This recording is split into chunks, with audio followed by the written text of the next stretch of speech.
అపోస్తుల కార్యములు 8వ అధ్యాయములో ఇద్దరు వ్యక్తులు ఉన్నారు. ఒక వ్యక్తి సీమోను, గారడి విద్య సీమోను. మరొక వ్యక్తి ఫిలిప్ గారు ఉన్నారు. ఫిలిప్ గారు దేవుని ఆత్మచేత నింపబడి దేవుని ఒక సువార్తను ప్రకటిస్తూ ఉన్నాడు. అది విన్నా చూసిన గారడి విద్య సీమోను నేను కూడా చేయాలని అనుకున్నాడు. ఒకసారి చదువుతారా? సీమోను అను మనుష్యుడు 9వ వచనం నుండి చదవండి. సీమోను అను మనుష్యుడు లోగడ పట్టణంలో గారడి చేయుచు తాను ఎవడో తన గొప్పవాడని చెప్పుకొనుచు సమరయ జనులను విభ్రాంతి పరచుచుండెను. అలాగుందండి. ఎవరటైనా చెప్పండి. గారడి సీమోను. ఏ సీమోనట? గారెడు. ఆయన తెలుసా మీకు? గారెడు ఏం చేస్తాడు? ఉన్నది లేనట్టు మాయమంత్రాలన్నీ చేస్తుంటాడు. అన్ని మాయమంత్రాలు చేసి డబ్బు సంపాదించేవాడు ఈ గారడి విద్య సీమోను. ఫిలిప్ గారు స్వార్థ ప్రకటించి అనేక మందికి దేవుని వాక్యం బోధించారు. ఆ మటు కూడా చదివేయండి, ముందు నుండి దానికంటే.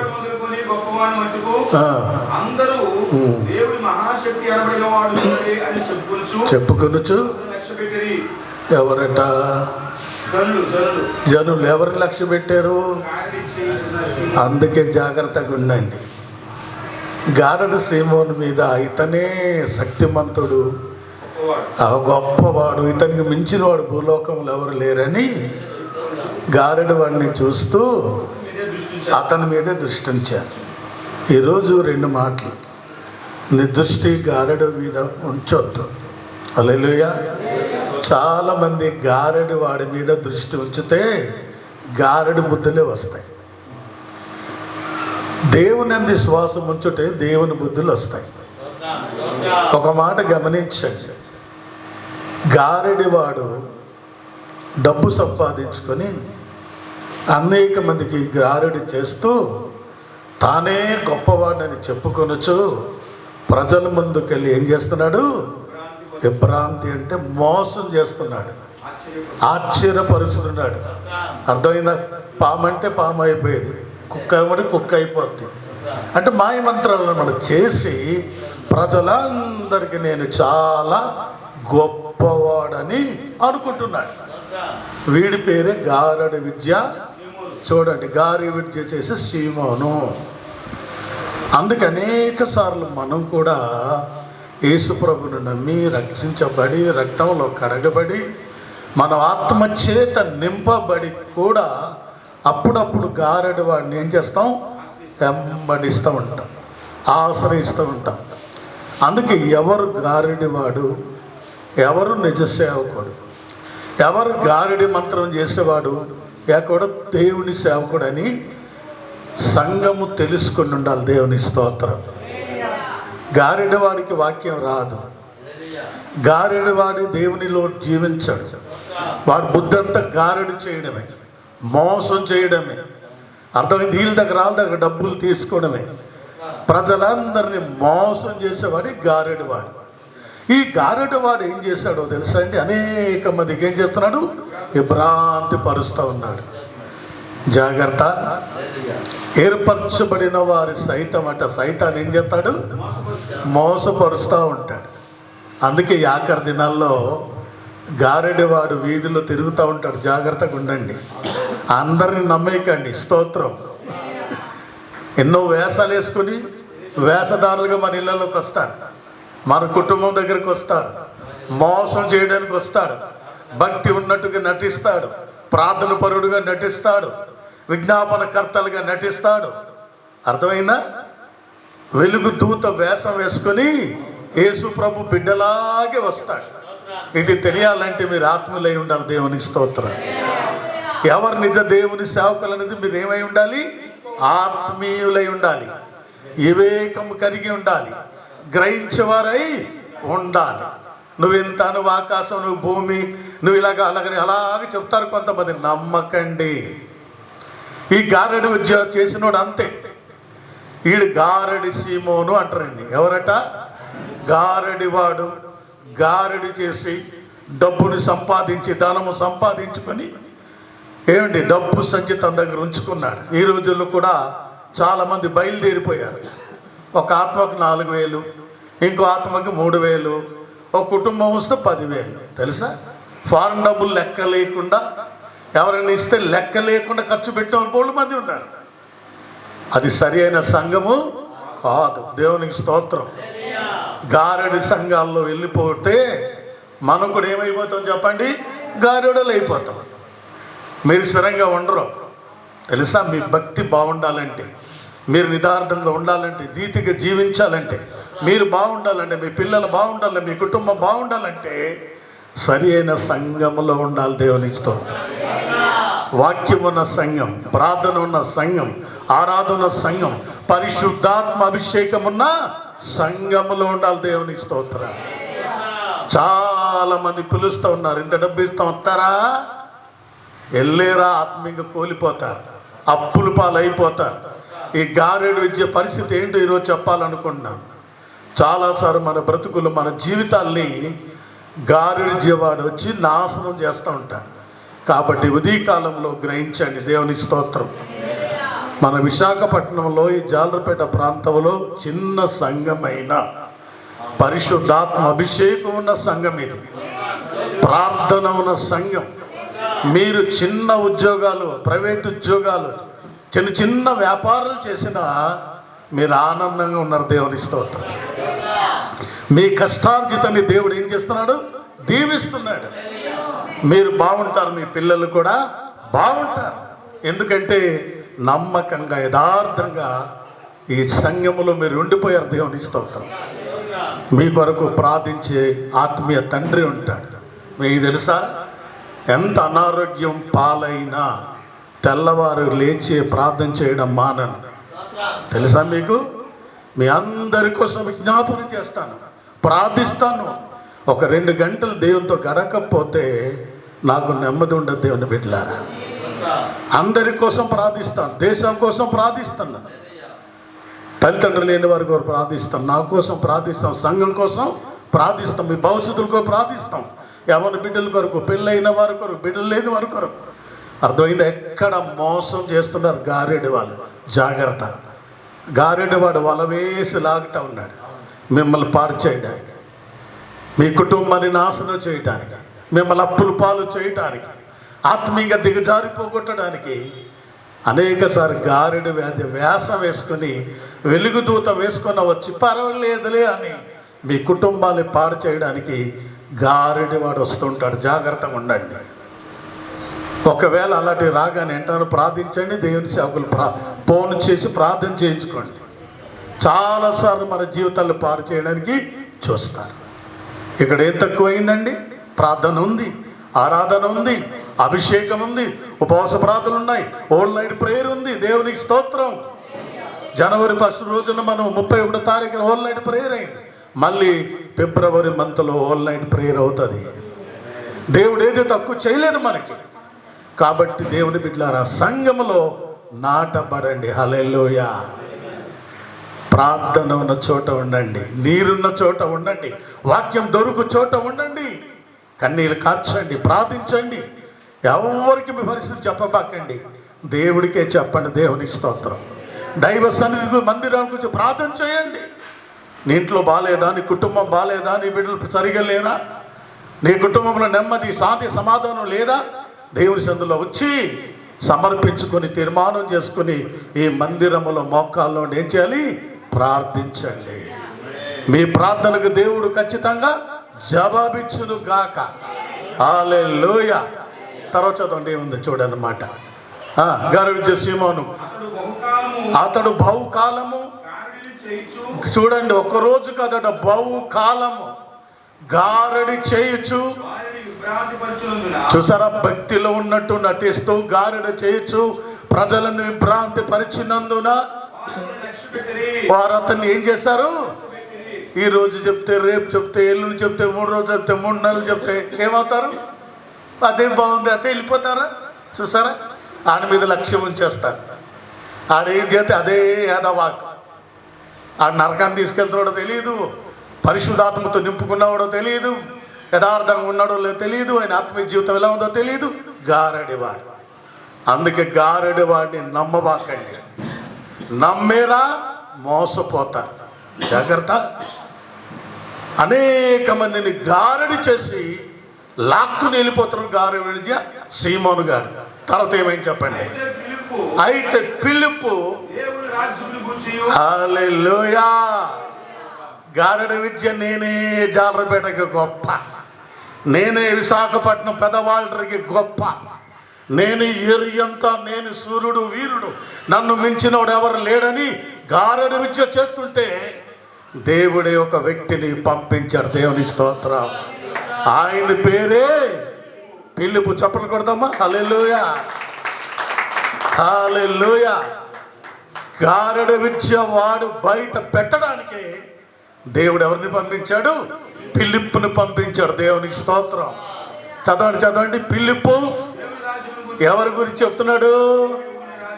ఏమండి, సీమోను గాడేమో భ్రాంతి చేస్తున్నాడు, గారడి చేస్తున్నాడు, సంపాదన కోసం పరిగెడతా ఉన్నాడు, రూపాయికి 10 రూపాయలు చెప్తున్నాడు, 1000కి 2000 చెప్తున్నాడు, తనకు నచ్చినట్టు చేసి ప్రజలకి గలిబిలి చేస్తుంటే ఈ ప్రజలు కూడా అలాంటి వారికి నమ్ముతారు.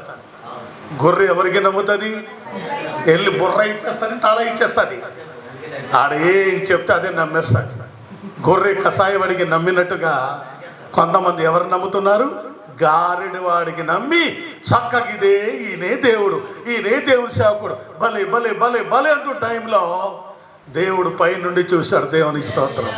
అయ్యో నా ప్రజలు పాడైపోతున్నారు, అయ్యో నా జనము నాశనం అయిపోతున్నారే, గారెడి వాడు ఎంత కాలం మోసం చేస్తాడని ఫిలిప్పు గారిని దేవుడే జోక్యం చేసుకుని పంపాడు. దేవునికి స్తోత్రం. అక్కడ ఏమైంది చెప్పండి. ఇప్పుడు చూడండి, దేవుని రాజ్యమును గూర్చి, యేసు క్రీస్తు నామమును గూర్చి సువార్త ఏం ప్రకటిస్తున్నాడు? మంచి వార్త. హల్లెలూయా. నిజమైన దేవుని సేవకుడు ఏం చెప్తాడు? మంచి వార్త చెప్తాడు. సమూయేలు దేవుని నమ్మిన తర్వాత, అంటే గౌరీనాయుడు స్వార్థ చెప్పాను, బాప్తిసం ఇచ్చాను, నడిపించబడ్డాడు, దేవుడు ఉద్యోగం ఇచ్చాడు, వెళ్ళిపోతూ ఇదే సువార్త తల్లికి చెప్పాడు. దేవునికి స్తోత్రం. తండ్రికి చెప్పాడు, అక్క చెల్లెలకి చెప్పాడు, 2 చెల్లెలకి, చిన్నాన్న బాబాయిలకి చెప్పి ప్రభు దగ్గర తీసుకొచ్చి ఆయన వెళ్ళిపోయాడు. దేవునికి స్తోత్రం. రండి పిలింపు లాంటి సేవకుడు ఉన్నాడు. నేను దేవుని నమ్మాను, బాగుందమ్మా, నమ్మమ్మా అని ఎన్నోసార్లు రాజలక్ష్మి అమ్మకి చెప్పాడు. ఆవిడ నమ్మలేదు, కానీ ప్రార్థన చేయమని చెప్పాడు. ప్రార్థన చేస్తూ ఉన్నాం. దేవుడు దర్శనం ఆవిడ పొందింది. దేవుని స్తోత్రం. ఇదే వార్త మంచి వార్త, శుభవార్త. దేవుని రాజ్యమును గురించి క్రీస్తు వార్త ఫిలిప్పు గారు అనేక మందికి ఏం చేస్తున్నారు? చెప్తున్నారు. తర్వాత ఏమైంది? పురుషులను చూడు, అందరూ కూడా సువార్తను ప్రకటించుచుండగా వారు అతన్ని నమ్మి పురుషులను స్త్రీలను చప్పట్లు కొడి దేవుని మహిమపరచండి. హల్లెలూయా. గారడి గ్రామములో గారడి వాడు నేనే గొప్ప, నన్ను మించిన వాడు లేడని అనుకొనిచుండగా దేవుడు ఒక మంచి వ్యక్తి గారి మధ్యకు పంపించాడు. ఎప్పుడైతే సువార్త ప్రకటించాడు, ఎప్పుడైతే బోధించాడు, ఎప్పుడైతే దేవుని వాక్యంను వినిపించాడో స్త్రీలను పురుషులను దేవుని వాక్యం విని ఏం చేస్తారు చెప్పండి? బాప్తిస్మము పొందిరి. దేవునికి స్తోత్రం. నమ్మి బాప్తిసం పొందిన వాడు ఏమవుతాడు? రక్షించబడతాడు. నమ్మని వారికి శిక్ష. అందుకే మీరందరూ ధన్యులు. దేవునికి స్తోత్రం. మీరు నరకం నుండి తప్పించబడ్డారు. మీ మీదకి శిక్ష లేదు. అర్థమైందా? యేసుక్రీస్తునందు ఉన్న వారికి ఏ శిక్ష విధియు లేదు. దేవుని రాజ్యం మీకు ఇచ్చాడు. దేవునికి స్తోత్రం. దేవుని సంఘములు మీరున్నారు, ఫిలిప్పు గారి సంఘములు మీరున్నారు, దేవుని వాక్యమున స్థలములు మీరున్నారు, ఆత్మన సంఘములు మీరున్నారు. దేవుడు ఈ రీతిగా మీరు మీ కుటుంబాన్ని దేవుడు దీవిస్తున్నాడు. దేవుని స్తోత్రం. ఇక్కడ ఎవరున్నారు చెప్పండి? ఇప్పుడు పిలుపు గారు ఉన్నారు. గాడినవాడు లేడు. దుష్టుడట ఎవ్వడు తరమకుండా పారిపోను. హల్లెలూయా. నిన్ను పాడు చేసే దుష్టుడు, కుటుంబాన్ని నాశనం చేసే దుష్టుడు, గారడివాడు లాంటి వాడిని దేవుడు ఏం చేస్తాడు చెప్పండి? తరిమి కొడతాడట. తరిమి కొట్టి పిలుపు లాంటి వారికి మీ మధ్యకు పంపిస్తాడు. దేవుని స్తోత్రం. పిలుపు వచ్చి ఏం చేశాడమ్మా? దేవుని యొక్క సువార్త చెప్పాడు. యేసయ్య గురించి ప్రకటించాడు. నమ్మి బాప్తీసం పొందిన వారు ఏమయ్యారు? రక్షణ పొందారు. దేవుని స్తోత్రం. మీరందరూ అన్యులు, లోకస్తులు, విగ్రహార్థికులు, దేవుని ఎర్రగని వారు ఇప్పుడు ఏమయ్యారు? యేసు ప్రభుని నమ్ముకుని పిలుపు గారి స్వార్థ విని మీరు ఏమయ్యారు చెప్పండి? రక్షించబడ్డారు. దేవునికి స్తోత్రం. దేవుని బిడ్డలారా గమనించండి. ఒక 20 సంవత్సరాల క్రితం ఆనో గారి ఇంటి ముందు ప్రేయర్ పెట్టి వాక్యం చెప్పి, సాలెం ఉండేవాడు. సాలెం నేను నిలబడి సాలెం సాక్ష్యం నాది వాక్యం చెప్తుంటే ఈరోజు ఆనో గారు భార్య ప్రభువుని నమ్మి బాప్తీసం పొందారు. తర్వాత 2 కుమార్తెలు కూడా దేవునికి వచ్చారు. దేవునికి స్తోత్రం. అదే గారెడి వాక్యం అయితే ఇన్నరా, గారివాడ చెప్పిన మాటలు గాడిలో పడుగునాలు. కానీ ఈరోజు కష్టమైన, నష్టమైన, బాధ అయిన, శ్రమైన, హింస అయిన, ఉపద్రవమైనను ఈరోజు నిలబడి ఉన్నాడంటే సరి అయిన విత్తనము వారి హృదయములు చేరిన దేవుని స్తోత్రం. అందుకే వాళ్ళు ఎక్కువ చెక్కు చెదరకుండా సంఘములో నిలబడ్డానికి దేవుడు కార్యం చేశాడు. కొంతకాలం వారు ఇంటి మీద స్థలం ఇచ్చి ఆరాధన నడపడానికి దేవుడు కృప చూపించారు. ఇది పిలుపు సువార్త. దేవునికి స్తోత్రం. నమ్మి బాప్తీసం పొందిన వారు ఏమయ్యారు? రక్షణ పొందారు. తర్వాత ఏం జరిగింది చదవండి. అప్పుడు సీమోను కూడా నమ్మి బాప్తీసము పొంది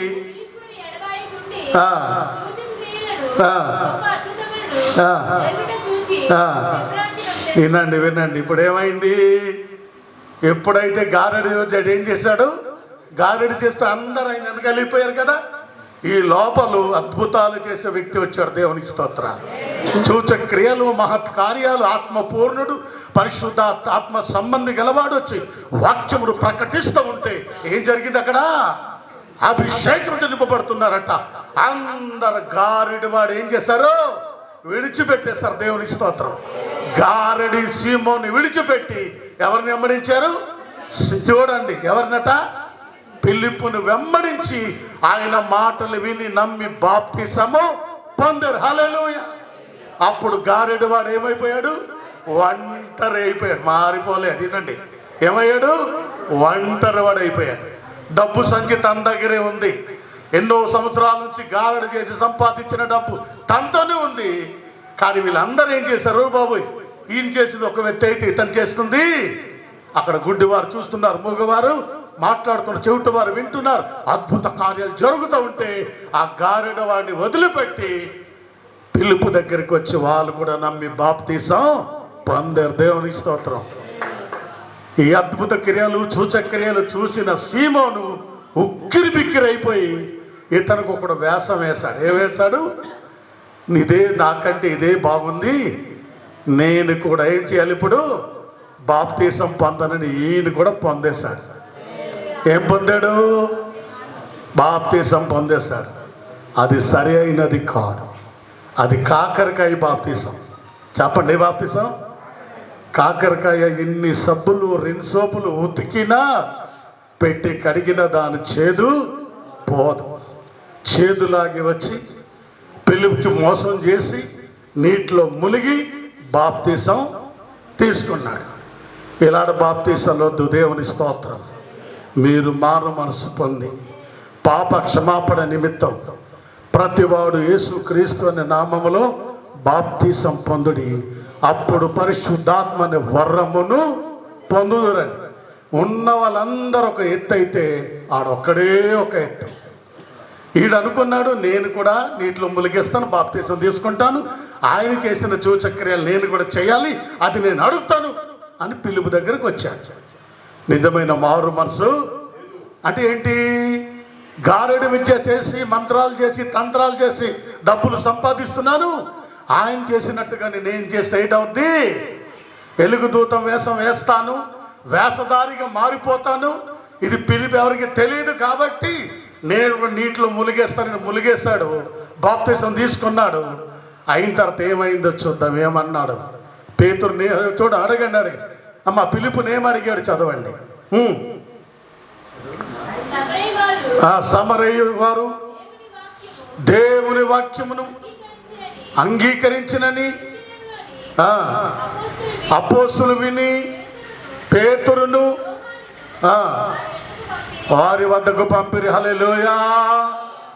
ఇక్కడేమో వాక్యం విని బాప్తిసం పొందారు కొన్ని వందల వేల మంది అని విని యెరూషలేము నుండి ఎవరు వచ్చారు? అపోస్తులు వచ్చారట. వాళ్ళిద్దరి పేర్లు అక్కడ ఉంది చూడండి, పేతురును యోహానును అక్కడికి వచ్చారండి. వాళ్ళు ప్రవక్తలు, అపోస్తులు, ఆత్మపూర్ణులు, అభిషేక పూర్ణులు. ఈ గారడు ఏంటో వాడో తెలుసు, పిలిపి ఎవరో తెలుసు, అక్కడ ఉన్న ప్రజలు ఎవరో ఆయనకి తెలుసు. మొత్తానికి అక్కడికి వచ్చారు. ఏం జరిగింది చదవండి ఇప్పుడు. వీరు వచ్చి పరిశుద్ధాత్మను పొందవలనని వారి కొరకు ప్రార్థన చేసి, అంతకుముందు వారిలో ఎవరి మీదకు పరిశుద్ధాత్మ దిగలేదు, బాప్తిసం మాత్రము పొంది ఉండిరి. అప్పుడు పేతురును యోహానును వారి మీద చేతులుంచి వారు పరిశుద్ధాత్మను పొందిరి. చప్పట్లు కొట్టి మహింపడదాం. హల్లెలూయా. అక్కడ ఉన్నారు. ఎప్పుడైతే పేతురు యోహాను వచ్చారో అంతకుముందు వాళ్ళు యేసుక్రీస్తు నామములో మాత్రమే బాప్తిసము పొంది ఉన్నారు. ఎప్పుడైతే పేతురు యోహాను వచ్చారు, అడిగారు, అంతకుముందు పరిశుద్ధాత్మలు పొందలేదు కనుక వారి మీద ఏమేశారమ్మా? చేతులుంచి ప్రార్థించగా వాళ్ళందరూ ఏమయ్యారు? పరిశుద్ధాత్మతో నిండిపోయారు. దేవుని స్తోత్రం. ఒక్క గారడి విద్య సీమన్ తప్ప. ఎవరు? గారడి విద్య సీమోనికి పరిశుద్ధాత్మ రాల. తక్కిన వాళ్ళు అందరూ ఏమయ్యారు? ఆత్మ చేత నింపబడిపోయారు, అభిషేకించబడ్డారు, ప్రభువులో ఆత్మలో ఆనందిస్తూ ఉన్నారు. ఈ టైంలో ఒకటి జరిగింది. ఏం జరిగింది చదవండి. అపోస్తులు చేతులుంచుట వలన పరిశుద్ధాత్మ అనుగ్రహించబడినని ఎవడరా? ఆడ చూడడం ఆడ పని. ఆడేం చేస్తాడు, ఈడేం చేస్తాడు, ఈడేం చేస్తాడు, అందరు బుర్ర మీద వేయడమే ఆడ పని. ఆడికి మరో పని లేదు. ఏమంటే ఇది బాగున్నట్టుంది అనుకున్నాడు. గారెడ్ చేసి అప్పుడు దాకా చేశాడు. వీళ్ళందరూ నమ్మిరు, నన్ను వదిలి వెళ్ళిపోయారు, నేను కూడా వెళ్దామని ఈడు వెనకాల వెళ్ళాడు. ఏ రోజులు కూడా గొర్రెలు అందే అంటే మంచి తెలియదు, చెడు తెలియదు, నీతి తెలియదు, సత్యం తెలియదు, యథార్థత తెలియదు, భక్తి తెలియదు, పరిశుద్ధత తెలియదు. ఎట్రమంటే వస్తావా వెళ్తావా వెళ్ళు ఎక్కడికి నీవు ఆయనకి ఏట్లో పడి చావండి. జాగ్రత్తగా ఉండాలి భక్తి విషయంలో. హల్లెలూయా. ఇంత కష్టపడి బోధించేది, ఆరోగ్యం బాగాలేకపోకుండా ఉపవాసం నుండి కన్నీళ్ళు కాచి ప్రార్థన చేసే దేనికోసం? మీ అందరిని ఎక్కడ తీసుకెళ్ళాలి? పరలోకములు. హల్లెలూయా. మీరు భూలోకములు బాగుండాలి, పరలోకములు కూడా ఉండాలి. మనమందరం కలిసి ఒకే చోట ఉండాలి. దేవుని స్తోత్రం. ఆ బంగారు వీధిలో మీరు, మీ భర్తలు, మీ భార్య, మీ పిల్లలు, మీ కుటుంబం ఎంతమంది అయితే నమ్ముతో వాళ్ళందరూ ఎక్కడ ఉండాలి? ఇప్పుడు దేవుని రాజ్యంలో ఉండాలని. మొత్తం వీళ్ళందరూ ఆత్మ పొందేయడం ఎవరు చూస్తున్నారు? చూడండి, ఆరాధన జరుగుతూ ఇలా చూస్తూ ఉన్నాడు, ఆత్మ పొందుకుంటూ ఇలా చూస్తున్నాడు, భాషల మాటలు ఇలా చూస్తున్నాడు, అభిషేకం పుడుతూ చూస్తున్నాడు, అద్భుతాలు ఇలా చూస్తున్నాడు. ఇటు చూడడమే. ఆ కంటికి పొడసేయాలండి. కన్ను మూసుకోవట్లేదు, ఏం జరుగుతుందో చూద్దాం అంటే ఆడికి ఏం లేదు, భక్తి లేదు. వేషం వేసుకొని వచ్చాడు, అందరిలాగే నీటిలో ములిగాడు, కాకరకాయ బాప్తిసం తీసుకున్నాడు. వాడికి మార్పు లేదు, రక్షణ లేదు, ప్రభువు లేడు, ఎవరు లేరు. మొత్తానికి ఏం చేశారంటే ఎట్లాగో నేను కూడా చేద్దామని అనుకుని ఇలా చూస్తున్నాడు. చూసి ఏం మాట్లాడాడు చూద్దాం. ఏమైంది? అసలైన వారి చేతిలోకి వచ్చాడు. వారి ఎదుట ఏం పెట్టాడు? అర్థమైందండి. ఎన్నో సంవత్సరాల నుంచి గారడి చేసిన ధనం, డబ్బు సంచి తీసుకొచ్చి ఎవరు ఎదుట పెట్టాడు? పేతురు యోహాను ఎదుట పెట్టాడు. ఇదిగో పేతురు గారు, నేనేంటో తెలుసా? నువ్వు ఎవడైతే ఎవడు కావాలయ్యా, నేనేంటో తెలుసా? ఇంతకాలం సంపాదించుకో డబ్బు, ఈ డబ్బు మీరు తీసుకోండి, మీ రేటెడ్ ఎవడు దీనుడై నలిగిన హృదయం గల వాడై నా మాట విని వణుకుచుండును, దేవుడు వానిని దృశ్యించున్నాడు. అక్కడున్న ప్రజలందరూ ఆత్మ పొందుకున్నారు, భాషల వరాలు పొందుకున్నారు.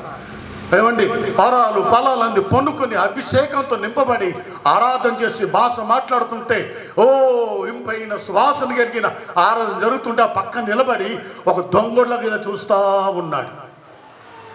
అమ్మ, వీళ్ళకి డబ్బు ఇచ్చేసి అది కొనుస్తున్నాం, ఇది బాగుంది, వీళ్ళు వెళ్ళిపోయిన తర్వాత మళ్ళీ మొదలెడదామని చెప్పి మొత్తం డబ్బులంతా తీసుకొచ్చి డబ్బు సంచి పక్కన పెట్టి ఆ యొక్క అధికారం నాకు సైతాన్ గాడు ఏమడిగాడు, అలాంటి అధికారం నాకు కూడా ఇవ్వు.